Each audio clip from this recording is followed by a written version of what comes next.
je voulais vous dire, j'ai un pas très bon souvenir de la façon dont on a été reçu par Martine Aubry.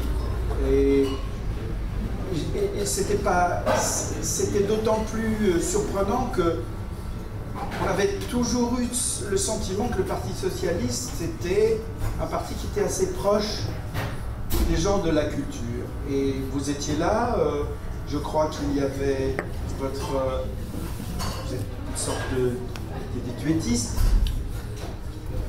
Paul et Bloch, et Martine Aubry qui était extrêmement sèche et moi j'en garde vraiment un mauvais souvenir, ne laissant pas parler, etc.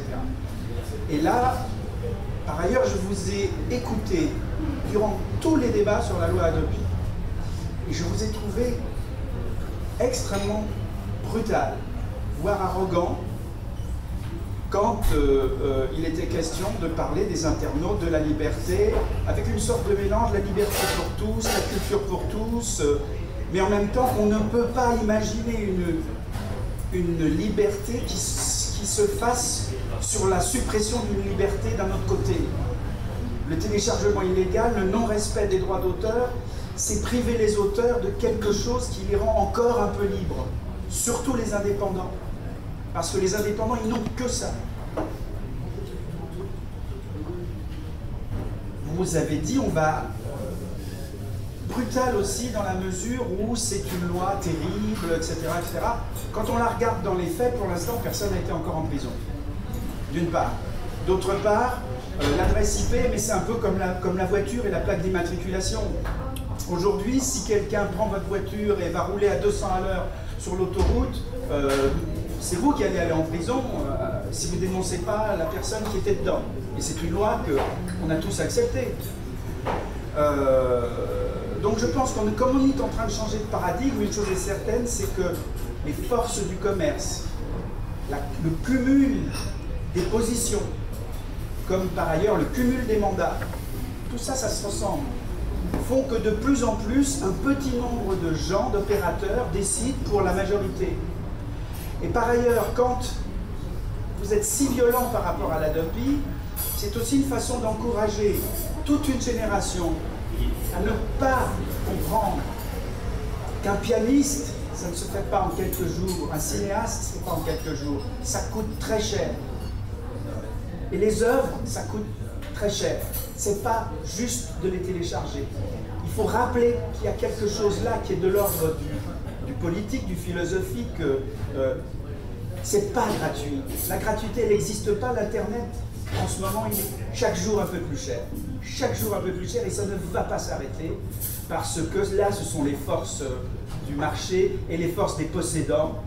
Et là, je trouve que votre programme, il est timide. Je ne vois pas quelque chose de fort pour endiguer cette marche en avant pratiquement inexorable de ces groupes, de ces ententes, de ces monopoles, de ces cumuls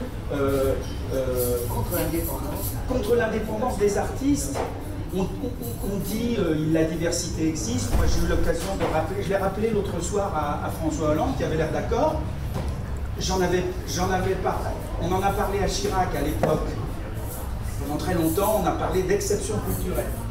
Et puis, par un glissement sémantique, on n'a plus parlé que de diversité culturelle. Pour ne pas fâcher certains groupes et pour ne pas fâcher nos amis européens. Mais le principe de subsidiarité nous autorise à avoir des actions sur le plan de la culture. Or, de moins en moins, on parle d'exception culturelle. J'ai posé la question à Nicolas Sarkozy à l'Élysée qui nous avait reçus pour l'Hadopi et je lui ai dit, Monsieur le Président, est-ce que vous ne pensez pas qu'il serait temps de remettre sur les rails l'exception culturelle? Il m'a répondu, vous ne m'empêcherez pas de penser que je préfère la diversité. Et tout le monde fait ce distinguo. Dans la diversité, c'est l'état naturel de la création. Produit du commerce, produit de l'inventivité des artistes, du marché, résultant d'un certain nombre de choses. Mais on a inventé l'exception culturelle parce que c'est une volonté politique. Volonté politique de faire en sorte que dans un État moderne, il y ait une politique culturelle ambitieuse, un dessein Or, je ne trouve pas que quand on dit qu'il faudra que les enfants, Martine Aubry dit qu'il faudrait que les enfants aillent une fois par an au musée, au cinéma, mais ils le font déjà. Dans plein d'écoles. Ah ben, j'ai une fille, alors je veux pas. Vous voyez? Donc, je trouve que tout ça est timide par rapport à la publicité, par rapport au service public. Est-ce qu'on va régler cette affaire de publicité? C'est impossible d'entendre certaines radios, c'est impossible de voir la publicité qui est faite aujourd'hui. Et de dire qu'on va financer la culture avec la publicité, pour moi, il y a quelque chose de contradictoire et de pervers. Voilà. Donc, du Parti socialiste, j'attends autre chose que la condamnation d'une certaine sévérité vis-à-vis d'une jeunesse qui, visiblement, est en train de perdre certaines notions. Mais peut-être que je suis un réac. Je suis prêt à l'expliquer. Mais entre les discours de la quadrature du cercle, que j'appelle la dictature du net, et certains de vos propos, je dis, il faut que vous fassiez quelque chose, parce que sinon vous allez rater le coche. Voilà, par rapport aux gens de la culture. Sur la quadrature du cercle, je dis souvent que, ça y est, Internet est assez vieux pour avoir créé ces réacs. Parce que dans le genre, la quadrature du net, ils sont un petit peu restés bloqués sur une vision qui a elle-même déjà devenue au school. Vous les encouragiez d'une certaine manière, et je ne suis pas certain que vous vous rendiez compte à quel point vous les encouragiez. C'est-à-dire, c'est libre, allons-y, etc. Bien sûr qu'on voudrait que les œuvres puissent circuler, etc. Mais elles ont un prix, elles ont un coût. Je vous dis, un pianiste, c'est des années de travail. Il faut revenir aussi à certaines valeurs de travail, d'effort. L'art, c'est pas juste faire joli, faire beau. On se bat à l'école de l'art.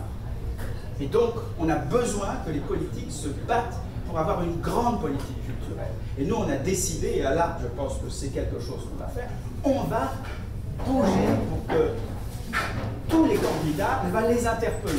On attend autre chose. Et pour l'instant, cette autre chose, je ne l'ai pas vue dans le discours de Martine Aubry, sauf à annoncer des sommes importantes pour la culture que Hollande a commencé à dire, oh, c'est pas sûr, il faut peut-être un peu se calmer.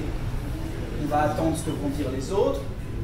Moi, j'ai l'impression que notre monde culturel, aujourd'hui, il est à l'image du ministre de la Culture qu'on a, c'est-à-dire on a un gadget.